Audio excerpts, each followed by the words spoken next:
Hello friends, हम आपको आज पढ़ाएंगे साहित्य शास्त्र में एग्जाम बूस्टर क्वेश्चन।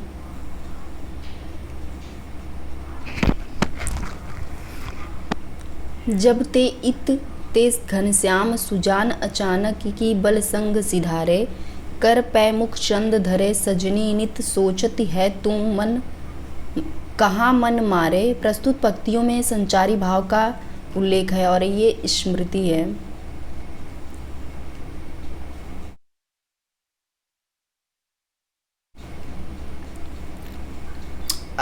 दूसरा है सात्विक अनुभाव नहीं है, विषाद है। अखिल भुवन चर अचर जग हरिमुख में लखी मातु, चकित भई गदगद वचन विकसित दृग पुलकातु। निम्न पंक्तियों में निहित रस है, तो निहित रस अद्भुत रस है। रस का अवयव नहीं है, रस का अवयव अलंकार नहीं है। संचारी भाव कहते हैं, संचारी भाव व्यभिचारी भाव को कहते हैं।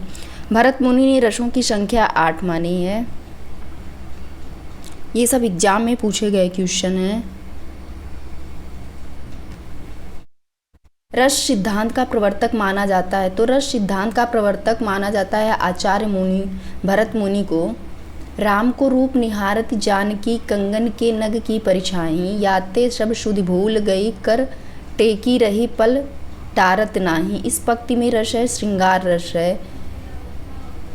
जानकी जी राम को अपने कंगन के नग में उनकी परछाई को निहार रही हैं। इसमें श्रृंगार रस का वर्णन किया गया है। सिंह की गर्जना या सांप की फुकार रस का उद्दीपन विभाव है, भयानक है, क्योंकि इसमें सिंह की गर्जना या सांप की फुकार के रस का उद्दीपन है।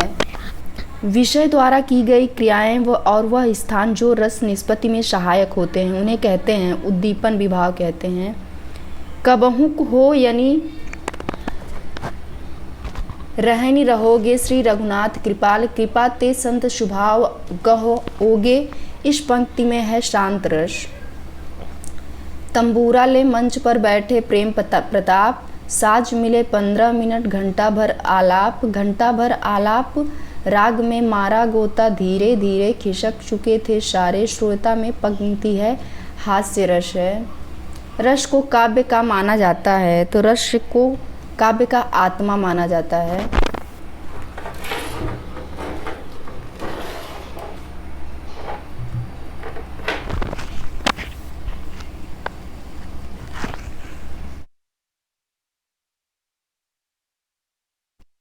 किलकत कान घुटुरुवन आवत, मणिमय कनक नंद के आंगन बिंब पकड़िए धावत।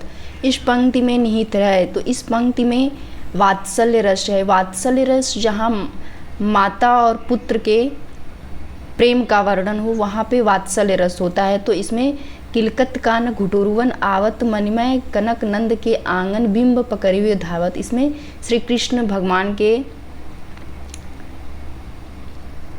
किलकत कान घुटुरत आने का वर्णन किया गया है। मन रे तन कागत का पुतला, लागय बुद्धि बिनस जाय छिन में गर्भ करे क्या इतना में से है शांत रस। इसमें शांत रस का वर्णन है। स्थायी भाव जब विभाव अनुभाव एवं संचारी भावों के योग से आस्वादन करने योग्य हो जाता है, तब सहृदय प्रेक्षक के हृदय में रस रूप में उसका आस्वादन होता है। रस की यह परिभाषा दी है आचार्य श्याम सुंदर दास ने, यह परिभाषा दी है। उधर गरजती सिंधु लहरियाँ कुटिल काल के जालों सी, चली आ रही फेन उगलती फन फैलायों प्यालों सी। इस पंक्ति में भयानक रस है। वह रस जिसका स्थायी भाव रति है, तो रति का श्रृंगार रस है। जन्म मरण से भय वैराग्य तत्वों और शास्त्रादि के चिंतन होने वाले रस का नाम है, तो शांत रस है। भयानक रस के संचारी भाव हैं, भयानक रस के संचारी भाव हैं त्रास, आवेग, दैन्य, शंका, अपस्मार। रौद्र रस का स्थायी भाव है, तो रौद्र रस का स्थायी भाव क्रोध है। विभत्स रस का स्थायी भाव है, तो विभत्स रस का स्थायी भाव जुगुप्सा है। रति, हास, शोक, क्रोध, भय आदि भावों की गिनती इनमें से भाव के अंतर्गत होती है, तो स्थायी भाव के अंतर्गत होती है। संचारी भाव के प्रकार होते हैं। संचारी भाव के 33 प्रकार होते हैं। शांत रस का स्थायी भाव है तो शांत रस का स्थायी भाव निर्वेद है। हिंदी के वह आचार्य जिसने छल नामक संचारी भाव को प्रचारित किया है तो छल नामक संचारी भाव को प्रचारित किया है देव ने। उधर गरजती सिंधु लहरियाँ कुटिल काल के जालों सी, चली आ रही फेन उगलती फन फैलाए व्यालों सी में भयानक रस है। हाथ पैर का कांपना, स्तंभ, रोमांचक, मुख वैवड़, स्वर परिवर्तन इत्यादि अनुभव हैं भयानक रस के हैं। शांत रस को भी नाटक में अनुभव योग्य माना है तो शांत रस में भी नाटक में अनुभव को योग्य माना है उद्भट ने। रस के 4 अवयवों में सम्मिलित नहीं है तो रस के 4 अवयवों में सम्मिलित नहीं है विषयानंद भाव। जब मन में तमोगुण रजोगुण दब जाते हैं और सत्वगुण का उद्वेग व प्राबल्य होता है तभी रस की अनुभूति होती है। रसास्वाद के संबंध में यह विचार है विश्वनाथ का। मैं ऐसा महावीर हूँ, पापड़ तोड़ सकता हूँ, अगर गुस्सा आ जाए तो कागज को मरोड़ सकता हूँ। इन पंक्तियों में निहित रस है तो इन पंक्तियों में निहित रस हास्य रस है। जो विषय वस्तु या परिस्थिति स्थायी भावों को उद्दीप्त करे अर्थात तेजी प्रदान करे उसे कहते हैं तो उसे उद्दीपन विभाव कहते हैं। वेशभूषा से जो भाव प्रदर्शित किए जाते हैं उन्हें कहा जाता है तो वेशभूषा से जो भाव प्रदर्शित किए जाते हैं उन्हें आहार्य कहा जाता है। संचारी भाव का एक प्रकार है तो संचारी भाव का एक प्रकार है अपस्मार। विशेष रूप से जो भावों को प्रकट करते हैं उन्हें कहते हैं तो जो विशेष रूप से भाव को प्रकट करते हैं उन्हें विभाव कहते हैं। आचार्य देव ने भाव को 34वां संचारी भाव कहा है जो है छल। छल को आचार्य देव ने 34वां संचारी भाव कहा है। सात्विक अनुभाव हैं, सात्विक अनुभाव में है वेपथु। स्वर भंग प्रकार का अनुभाव है तो स्वर भंग प्रकार का अनुभाव है सात्विक। अनुभाव का एक भेद है, अनुभाव का एक भेद है आहार्य। वह रस जिसको रसराज की संज्ञा दी गई है तो वह रस जो जिसको रसराज की संज्ञा दी गई है वह है श्रृंगार। सात्विक अनुभाव है, सात्विक अनुभाव में रोमांच है। निशिदिन बरसत नैन हमारे, सदा रहत पावस ऋतु हम तब पर जब ते श्याम सिधारे। उपयुक्त पंक्ति में है वियोग श्रृंगार रस। जसोदा हरि पालने झुलावे, हल रावे दुलराय मल्हावे, जाई सोई कछु गावे। उपयुक्त पंक्ति में है तो उपयुक्त पंक्ति में वात्सल्य रस है। पायो जी मैंने राम रतन धन पायो, वस्तु अमूलक दी मेरे सद्गुरु कृपा करी अपनायो। उपयुक्त पंक्ति में है तो उपयुक्त पंक्ति में है भक्ति रस जिसमें मीरा जी कहती हैं पायो जी मैंने राम रतन धन पायो। जिस प्रकार आत्मा की मुक्तावस्था ज्ञान दशा कहलाती है उसी प्रकार हृदय की मुक्तावस्था रस दशा कहलाती है। उक्त कथन है, यह कथन है आचार्य रामचंद्र शुक्ल का। रस निष्पत्ति की समीक्षा संबंधी अभिव्यक्तिवाद सिद्धांत है तो रस समीक्षा संबंधी अभिव्यक्ति का सिद्धांत है आचार्य अभिनव गुप्त द्वारा। साधारणीकरण के संदर्भ में कहा गया यह वाक्य भाव कत्य साधारणीकरण यह कथन है आचार्य भट्टनायक का। वह रस जिसका स्थायी भाव विस्मय है तो वह रस जिसका स्थायी भाव विस्मय है अद्भुत रस। वह हिंदी आलोचक जिसने साधारणीकरण की व्याख्या की है तो नगेंद्र ने। राम रावण युद्ध में राम रावण पर क्रोध करते हैं तो रावण राम के क्रोध का है आलंबन विभाव। अतिरिश बोले वचन कठोरा, कहूँ जड़ जनक धनुष कै तोरा। बेगी दिखाऊँ मूड नता त आजू, उलटहु मही ज लगी तव राजू। इस काव्यांश में रस है तो इस काव्यांश में रौद्र रस है। भाव जिसके हृदय में रहते उसे कहते हैं आश्रय। रस निष्पत्ति में भुक्तिवाद की अवधारणा का संबंध है भट्टनायक से। सात्विक अनुभाव के प्रकार हैं, सात्विक अनुभाव के प्रकार हैं 8। करुण रस का स्थायी भाव है, करुण रस का स्थायी भाव है शोक। संचारी भाव है, संचारी भाव है ग्लानि। विभावानुभाव व्यभिचारी संयोग रस निष्पत्ति सूत्र है। भरत मुनि द्वारा। भरत मुनि ने नाटक में रस माने हैं, तो भरत मुनि ने नाटक में 8 रस माने हैं। सांख्य दर्शन के आधार पर रस निष्पत्ति की व्याख्या की है, तो भट्ट नायक ने। वीर रस का स्थायी भाव होता है उत्साह। वह मुश्क्यानी वह मृदु बतरानी वह लड़कीली बानी आनी उर में अरती है। इन पंक्तियों में वियोग की दशा है, तो इन पंक्तियों में स्मृति दशा है। मनहु कला शशिभान कला 1600 बन्नी। इस पंक्ति में रस है, तो इस पंक्ति में श्रृंगार रस है। आश्रय की वे सूक्ष्म मानसिक क्रियाएं जो स्वयं उत्पन्न होती हैं, चाहने पर भी रोकी नहीं जा सकती, कहलाती हैं सात्विक अनुभाव। चित्र तुरंग नाय की अवधारणा का उपयोग आचार्य ने रस निष्पत्ति की व्याख्या में किया है, तो शंकुक ने। आचार्य रामचंद्र शुक्ल के अनुसार साधारणीकरण होता है, तो आलंबन धर्म का। हिमांगी तुंग श्रृंग से प्रबुद्ध शुद्ध भारती स्वयं प्रभा समुज्ज्वला स्वतंत्रता पुकारती उपयुक्त पंक्तियों में है, तो वीर रस। आश्रय की वे चेष्टाएं जिनसे हृदयगत भावों की सूचना प्राप्त हो, कहलाती है अनुभाव। तू दयालु तू दीन हो तू दानी हो भिखारी हो प्रसिद्ध पात की तू पाप पुंजहारी उपयुक्त पंक्तियों में है, तो उपयुक्त पंक्तियों में भक्ति रस है। अनुभावों को वर्गों में विभाजित किया गया है 4। अपने नाट्य शास्त्र में संचारी भावों की 33 व्याख्या का उल्लेख किया गया है। भरत मुनि ने। हम हारी कै कहा पायन पारयो प्योरु लेहु कहा उजहु किए ते तरेरयो त्योरु बिहारी। इस दोहे में विप्रलभ श्रृंगार रस। अनुमितिवाद के प्रतिपादक आचार्य हैं शंकुक। रस संप्रदाय का आचार्य माना जाता है, तो रस संप्रदाय का आचार्य माना जाता है विश्वनाथ। नयनों का नयनों से गोपन प्रिय संभाषण में रस है, तो श्रृंगार रस है। संचारी भाव नहीं है, संचारी भाव में रोमांच नहीं आता है। विभाव के भेद हैं, तो विभाव के भेद हैं आलंबन और उद्दीपन। तुलसी रघुवीर प्रिया श्रम जानी है बैठी विलंब लो कंटक काढ़े जानकी नाह को नेह लख्यो पुलकी तनवारी विलोचन बाढ़े। यहाँ पर हैं रोमांच तरह का अनुभव है, यहाँ विलोचन बाढ़े हैं, यहाँ पर है श्रृंगार रस है। रोमांच तरह का अनुभव है, तो रोमांच सात्विक तरह का अनुभव है। हृदय में स्थित भावों को आस्वादन योग्य बनाने वाले उपादानों को कहते हैं, तो विभाव कहते हैं।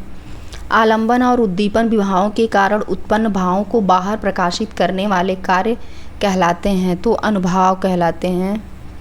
रस सूत्र विभावानुभाव व्यभिचारे संयोग दृश निष्पत्ति ग्रंथ में आया है, नाट्य शास्त्र में आया है यह। भट्ट नायक का भुक्तिवाद आधारित है सांख्य दर्शन पर। सिंगार रस का स्थायी भाव है, तो सिंगार रस का स्थायी भाव रति है। सहृदय की अवधारणा संप्रदाय से संबंध है, तो रस का है। रस सिद्धांत पर अधिक बल दिया है, तो रस सिद्धांत पर अधिक बल दिया है रामचंद्र शुक्ल ने। कुरुक्षेत्र कविता में मुख्य रस है, तो वीर रस है। अनुमितिवाद के प्रतिपादक आचार्य हैं, तो शंकुक हैं।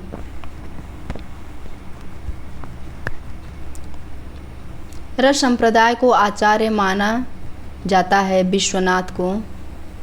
नयनों का नयनों से गोपन प्रिय संभाषण में है श्रृंगार रस। विभाव के भेद हैं आलंबन और उद्दीपन। तुलसी रघुवीर प्रियाश्रम जानी है बैठी विलंब लो कंटक काढ़े जानकी नाह को नेह लाख्यो पुलकी तनवारी विलोचन बाढ़े। यहाँ है श्रृंगार रस है। रोमांच तरह का अनुभव है सात्विक। हृदय के हृदय में स्थित भावों को आस्वादन योग्य बनाने वाले उपादानों को कहते हैं विभाव। आलंबन और उद्दीपन विभावों के कारण उत्पन्न भावों को बाहर प्रकाशित करने वाले कार्य कहलाते हैं अनुभाव। भट्टनायक का भुक्तिवाद दर्शन पर आधारित है, सांख्य दर्शन। श्रृंगार रस का स्थायी भाव है, रति। सहृदय की अवधारणा संप्रदाय से संबंध है, रस का। रस सिद्धांत पर अधिक बल दिया है, रामचंद्र शुक्ल ने। कुरुक्षेत्र कविता में मुख्य रस है तो वीर रस है। शब्द शक्ति। अर्थ का बोध कराने में शब्द कारण है और अर्थ का बोध कराने वाले व्यापार को शब्द शक्ति कहते हैं। शब्द शक्ति 3 प्रकार की होती हैं। पहला है अविधा, दूसरा है लक्षणा व्यंजना, तीसरा है लक्षणा। अविधा शब्द शक्ति को अग्रिमा शब्द शक्ति के नाम से भी जाना जाता है। पहला देखते हैं अविधा। साक्षात सांकेतिक अर्थ का बोध कराने वाले व्यापार को अविधा व्यापार शब्द शक्ति कहते हैं। अविधा शक्ति से 3 प्रकार के शब्दों का अर्थबोध होता है। अविधा शक्ति के भेद हैं रूढ़, यौगिक, योग रूढ़। पहला है रूढ़ शब्द। जब शब्द समुदाय रूप में अर्थ का बोध कराए तो रूढ़ी होगा, जैसे घोड़ा। दूसरा है यौगिक शब्द। इसमें शब्द के अवयव से उसके अर्थ का बोध होता है। ये अवयव ही शब्द का सही अर्थ जानने में सहायक हैं, जैसे दिवाकर। तीसरा है योग रूढ़। इनका अर्थबोध समुदाय और अवयवों की शक्ति के सहयोग से होता है। ये शब्द यौगिक होते हुए भी रूढ़ होते हैं, जैसे जलज। तीसरा है लक्षणा। दूसरा है लक्षणा। मुख्य अर्थ के बाधित होने पर रूढ़ि अथवा प्रयोजन के कारण जिस क्रिया या शक्ति से मुख्य अर्थ से संबंध रखने वाला अन्य अर्थ लक्षित हो उसे लक्षणा शक्ति कहते हैं। लक्षणा शब्द शक्ति के मुख्यतः 2 भेद हैं। पहला है रूढ़ा लक्षणा, दूसरा है प्रयोजनवती लक्षणा। पहला है रूढ़ा लक्षणा। रूढ़ा लक्षणा में मुख्य अर्थ के बाधित होने पर रूढ़ि के कारण मुख्य अर्थ से संबंध रखने वाला दूसरा लक्ष्यार्थ ग्रहण किया जाता है, जैसे पंजाब साहसी है। दूसरा है प्रयोजनवती लक्षणा। प्रयोजनवती लक्षणा में मुख्य अर्थ के बाधित होने पर किसी विशेष प्रयोजन से लक्ष्यार्थ को ग्रहण किया जाता है, जैसे गंगा में गांव है। व्यंजना शब्द के जिस व्यापार से मुख्य और लक्ष्य अर्थ से भिन्न अर्थ की प्रतीति हो उसे व्यंजना कहते हैं, जैसे सूरज डूब गया है। अविधा और लक्षणा का संबंध केवल शब्द से ही है, किंतु व्यंजना शब्द और अर्थ दोनों पर आधारित है। मम्मट ने लक्षणा के 12 भेद माने हैं। आचार्य विश्वनाथ ने लक्षणा के 80 भेद माने हैं। आचार्य देव का कथन है, अविधा उत्तम काव्य है, मध्य लक्षणहीन, अधम व्यंजना रस विरत, उल्टी कहत नवीन। आधुनिक काल में रस विवेचन संबंधी ग्रंथ रचनाकार रसमंजरी के रचनाकार हैं कन्हैया लाल पोद्दार। नवरस के रचनाकार हैं बाबू गुलाब राय। काव्य दर्पण के हैं पंडित राम दहीन मिश्र। रस विमर्श के रचनाकार हैं डॉक्टर राममूर्ति त्रिपाठी। रस मीमांसा के रचनाकार हैं आचार्य रामचंद्र शुक्ल। रस सिद्धांत के हैं डॉक्टर नागेंद्र।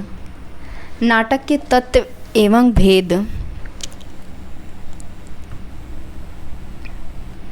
भागीरथ मिश्र के अनुसार भारतीय काव्य शास्त्र में नाटक के 4 तत्व माने गए हैं। नाटक के तत्व हैं, पहला है वस्तु जिसमें कथानक होता है, दूसरा है नेता जिसमें पात्र होते हैं, तीसरा है रस जिसमें आनंद लिया जाता है, चौथा है अभिनय। वस्तु पहला है कथानक के भेद। भारतीय आचार्यों ने नाटक को अधिकारी, नेता, अभिनय, नाट्य, प्रयोग, संवाद तथा लोक नृत्य के आधार पर अनेक वर्णों में वर्गीकृत किया है। जैसे क है, फल प्राप्ति की दृष्टि से कथाओं के 2 भेद किए हैं। फल प्राप्ति की दृष्टि से कथा है आधिकारिक कथा, दूसरा है प्रासंगिक कथा।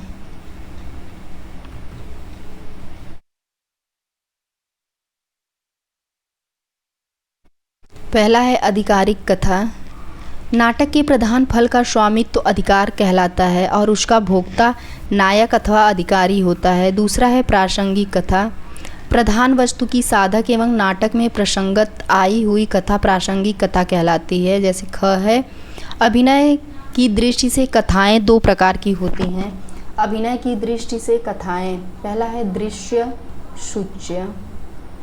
दृश्य कथा वस्तु का जो अंश रंगमंच पर दिखाया जाता है वह दृश्य कहलाता है। दूसरा है सूच्य, नाटक के अनावश्यक विस्तार के भय से अथवा साधनों की दुर्बलता से जिन दृश्यों को रंगमंच पर दिखाया नहीं जा सकता उनकी सूचना भर दे दी जाती है, वह कथा का सूच्य अंश कहलाता है। सूच्य वस्तु की सूचना देने वाले को प्रक्षेपक कहते हैं। अर्थोपक्षेपक 5 प्रकार के होते हैं। पहला है विस्कंभक, प्रवेशक, चूलिका, अकास्य, अंकावतार। पहला है विस्कंभक, बीती या भावी घटनाओं की सूचना देने वाले विस्कंभक कहलाता है। दूसरा है प्रवेशक, इसके अंतर्गत भी सूचना विस्कंभक के भांति दी जाती है किंतु इसके सूचक पात्र अधम श्रेणी के होते हैं। तीसरा है चूलिका, पर्दे के पीछे से दी जाने वाली सूचना को चूलिका कहा जाता है।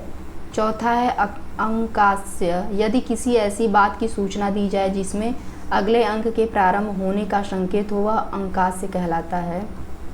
पांचवा है अंकावतार, जहाँ प्रथम अंक की वस्तु का विच्छेद किए बिना दूसरे अंक की वस्तु आरंभ हो वहाँ अंकावतार होता है। संवाद के आधार पर कथा के 3 भेद होते हैं। संवाद के आधार पर कथा के भेद, पहला है सर्वश्राव्य, अश्राव्य, नियत श्राव्य। पहला है सर्वश्राव्य, वह कथांश जो सबके अर्थात दर्शका एवं अभिनेताओं के सुनने योग्य होता है उसे सर्वश्राव्य कहते हैं। दूसरा है अश्राव्य, वह कथांश जिसे कोई पात्र आप इस ढंग से कहता है जिसे कोई दूसरा पात्र न सुने उसे अश्राव्य कहते हैं। तीसरा है नियत श्राव्य।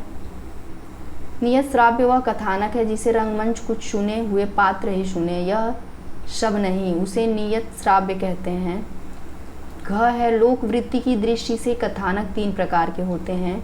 लोकवृत्ति की दृष्टि से कथानक के भेद, पहला है प्रख्यात, दूसरा उत्पाद, तीसरा है मिश्र।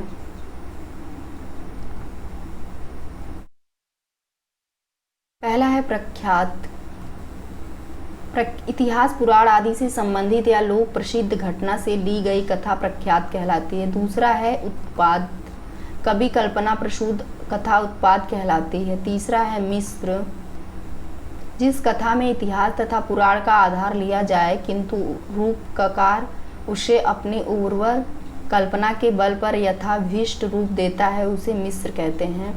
कथा विन्यास, कथा विन्यास के 3 आधार माने जाते हैं। पहला है कार्यावस्था, दूसरा अर्थ प्रकृति, तीसरा है संधि। कार्यावस्था, कार्य की सिद्धि के लिए नायक की मानसिक दशा को ध्यान में रखते हुए समस्त कथानक के विकास को 5 अवस्थाओं में बांटा गया है। कार्यावस्था के भेद, पहला है प्रारंभ, दूसरा प्रयत्न, तीसरा प्रत्याशा, चौथा नियत ताप्ति, 5वां फलागम। पहला है प्रारंभ, कथानक का आरंभिक भाग जिसमें नायक की इच्छा या प्रमुख उद्देश्य का पता चलता है। दूसरा है प्रयत्न, इसमें नायक के उद्देश्य में बाधक विघ्नों एवं उनके समाहार के निमित्त किए गए प्रयत्नों का चित्रण होता है। तीसरा है प्रत्याशा, इस अवस्था में नायक का उत्कर्ष होने लगता है, उसके मार्ग की कठिनाई दूर होने लगती है और उसे फल प्राप्ति की आशा होने लगती है। चौथा है नियताप्ति, 5वां है फलागम, इसमें नायक को फल की प्राप्ति हो जाती है। ख अर्थ प्रकृति, नाटक में फल रूप प्रयोजन की सिद्धि के लिए मिलकर व्यापार करने वाले अनेक अवतार घटनाएं प्रकृतियां अर्थ प्रकृतियां कहलाती हैं। अर्थ प्रकृतियां 5 प्रकार की होती हैं। अर्थ प्रकृति के भेद, पहला है बीज, दूसरा बिंदु, तीसरा पताका, चौथा है प्रकरी, 5वां है कार्य। पहला है बीज। फल के प्रथम हेतु को बीज कहते हैं। दूसरा है बिंदु। अवंतर अवंतर कथा के भिन्न होने पर जो घटना उसे प्रधान घटना के साथ जोड़ने वाली होती है उसे बिंदु कहते हैं। तीसरा है पताका। मूल कथानक को फलोन्मुख करने के योग देने वाली बड़ी प्रासंगिक कथाएं जो अंत तक चलती रहती है पताका कहलाती है। चौथा है प्रक्रिया। ऐसी छोटी छोटी कथाएं जो अवसर विशेष पर आकर और मुख्य कथा की सहायता करके समाप्त हो जाती हैं प्रक्रिया कहलाती हैं। पांचवा है कार्य। वह साध्य जिनकी सिद्धि के लिए नाटकों में सारी सामग्री एकत्र की जाती है कार्य कहलाता है।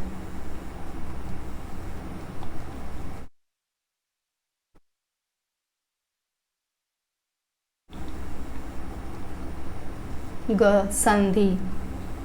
एक प्रयोजन से संबंधित कथा वस्तु को दूसरे प्रयोजन से संबंधित कथा वस्तु के अंश के से संबंध करने की कला संधि कहलाती है। ये संधियां 5 प्रकार के होते हैं। संधि के भेद: मुख, प्रतिमुख, गर्भ, विमर्श, निर्वहन। मुख। पहला है मुख।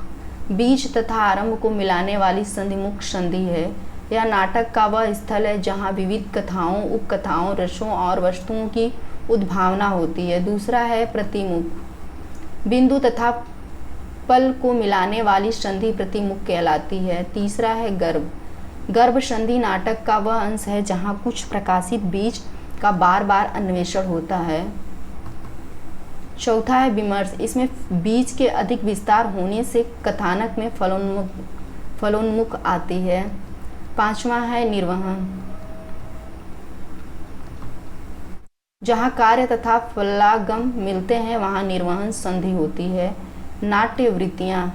नाटक में भाव और अर्थ की अभिव्यक्ति शैलियों को वृत्तियाँ कहते हैं। ये नाट्य वृत्तियाँ 4 प्रकार की होती हैं: कौशिकी, सात्वती, आरमटी, भारती। कौशिकी यह मनोहर वृत्ति है। इसकी उत्पत्ति सामवेद से मानी जाती है। श्रृंगार और हास्य के अभिनय से इसका प्रयोग होता है। यह लालित्य और विलास को प्रकट करने वाली वृत्ति है। इसके 4 भेद माने गए हैं। दूसरा है सात्वती। सात्वती की उत्पत्ति यजुर्वेद से मानी जाती है। इस वृत्ति का संबंध वीर, रौद्र और अद्भुत रसों से है। इसमें वीरता, हर्ष, संघात आदि सत्व से संबंधित कार्यों का वर्णन होता है। आरमटी। इसकी उत्पत्ति अथर्ववेद से मानी जाती है। इसका संबंध भयानक, विभत्स और रौद्र रस से होता है।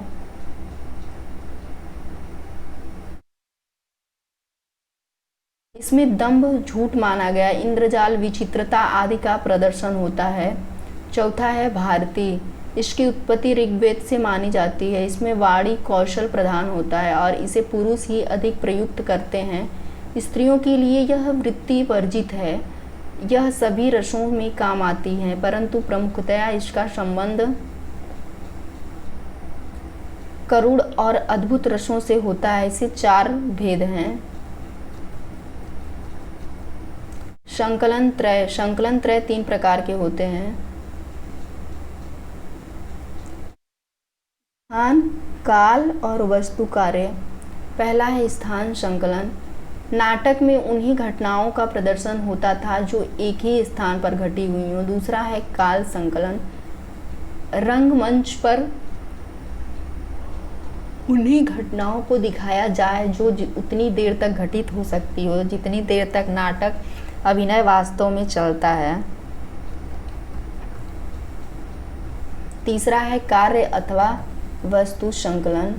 वस्तु संकलन के अंतर्गत प्रासंगिक और प्रधान कथाओं के समुचित संगठन तथा वास्तविक स्वाभाविक अभिनय का ध्यान रखा जाता है। प्रासंगिक कथावस्तु का न तो इतना विस्तार होना चाहिए कि आधिकारिक कथावस्तु छीड़ लगने लगे और न आधिकारिक कथावस्तु से वह नितांत अलग जान पड़नी चाहिए।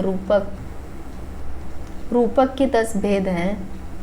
सात्विक अनुभाव। नाटक। पहला है नाटक। दूसरा है प्रकरण।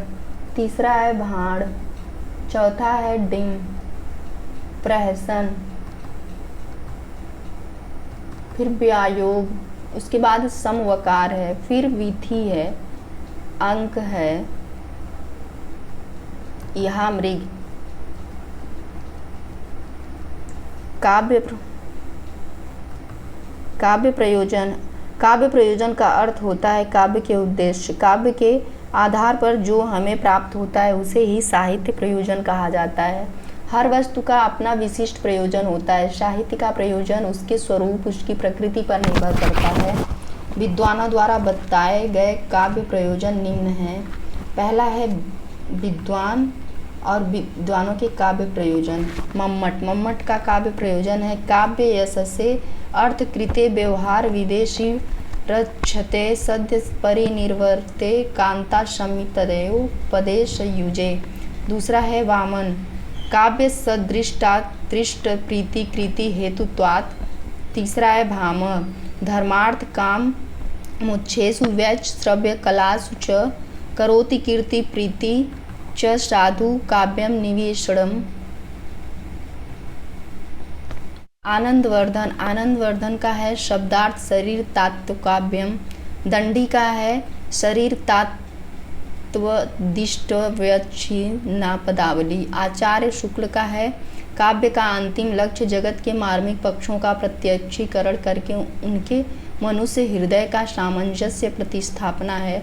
आचार्य हजारी प्रसाद द्विवेदी का है आनंद और ज्ञान प्राप्ति काव्य प्रयोजन मानते हैं। रामचंद्र शुक्ल का है लोक मंगल की भावना और आनंद तथा रस को काव्य प्रयोजन माना जाता है। अयोध्या सिंह हरिऔध का है सरसता मुग्धता ज्ञान नित्योपदेश और आनंद को काव्य का प्रयोजन माना जाता है। मैथिली शरण गुप्त का है मनोरंजन और उपदेश ज्ञान को काव्य प्रयोजन माना जाता है। जयशंकर प्रसाद का है मनोरंजन और शिक्षा को काव्य प्रयोजन माना जाता है। हजारी प्रसाद द्विवेदी का है मानव कल्याण पर बल दिया गया है। मुक्तिबोध का है सांस्कृतिक परिष्कार को काव्य का प्रयोजन माना है। नंद दुलारे वाजपेयी का है आत्मानुभूति को काव्य प्रयोजन माना है। डॉक्टर नगेंद्र का है आत्माभिव्यक्ति को काव्य का प्रयोजन माना है। महादेवी वर्मा का है मानव हृदय में समाज के प्रति विश्वास उत्पन्न करना ही काव्य प्रयोजन है।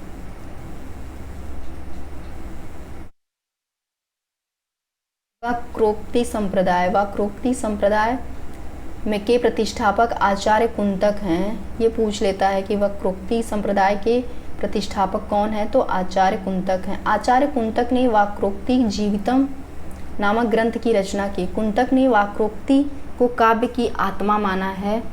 आचार्य कुंतक के अनुसार वक्रोक्ति के 6 भेद हैं।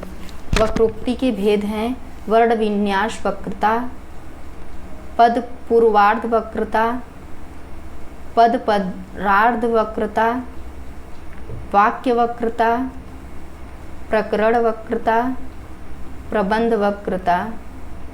वक्रोक्ति का सर्वप्रथम शास्त्रीय विवेचन करने वाले आचार्य भामन हैं। भामन ने अलंकार को काव्य का सर्वस्व मानते हुए वक्रोक्ति को उसका प्राण माना है। भामन ने वक्रोक्ति को अतिशयोक्ति का पर्याय माना है। वक्रोक्ति को अलंकार का मूल मानते हुए दंडी ने समस्त वाङ्मय को स्वभावोक्ति एवं वक्रोक्ति नाम से 2 भागों में बांटा है। रुद्रट ने वक्रोक्ति को शब्द अलंकार के रूप में वर्णित किया है। रुद्रट ने वक्रोक्ति के 2 भेद किए हैं। रुद्रट के अनुसार वक्रोक्ति के भेद हैं काकु वक्रोक्ति, श्लेष वक्रोक्ति। भोज ने वाङ्मय के भेद 3 बताए हैं, वक्रोक्ति, रसोक्ति, स्वभावोक्ति। वक्रोक्ति के संबंध में विभिन्न विद्वानों के कथन हैं। दंडी का कथन है वक्रोक्ति शब्देन उपमादय संकीर्णपर्यता अलंकारा उच्यते। वामन का है सदृश्या लक्षणा वक्रोक्ति। कुंतक का है उभावो वेताल कार्यो तथो पुनर्लक्ति वनोक्तिरेव वैध भंगी भट्टिरुच्यते। वक्रोक्ति प्रसिद्ध भीमां व्यक्ति तिरे कीर्णी विचित्र भावा विवादा शब्दार्थो संहितो वक्र व्यापार शालिनी वधे व्यवस्थितो काव्य तद्धि लाद करणी। औचित्य संप्रदाय काव्यशास्त्र में सर्वप्रथम औचित्य शब्द का प्रयोग कन्नौज नरेश यशोवर्मन ने अपने नाटक रामाभ्युदय में किया था। औचित्य को काव्य सिद्धांत के रूप प्रतिष्ठित करने वाले आचार्य क्षेमेंद्र हैं। क्षेमेंद्र ने औचित्य विचार चर्चा नामक ग्रंथ लिखा है। क्षेमेंद्र के अनुसार औचित्य के प्रधान भेद 27 हैं, जो निम्न हैं। औचित्य के 27 भेद हैं। पहला है पद, दूसरा है वाक्य, तीसरा है प्रबंध, चौथा है गुण, पांचवा है अलंकार, छठवां है रस, सातवां है क्रिया, आठवां है कारक, नौवां है लिंग, 10वां है वचन, 11वां है विशेषण, 12वां है उपसर्ग, 13वां है निपात, 14वां है काल, 15वां है देश, 16 है कुल, 17 है व्रत, 18 है तत्व, 19 है सत्व, अभिप्राय, 20वां है अभिप्राय, 21 है स्वभाव, 22 है सार संग्रह, 23 है प्रतिभा, 24 है अवस्था, 25 है विचार, 26 है नाम, 27 है आशीर्वाद। इस प्रकार औचित्य के 27 भेद हैं।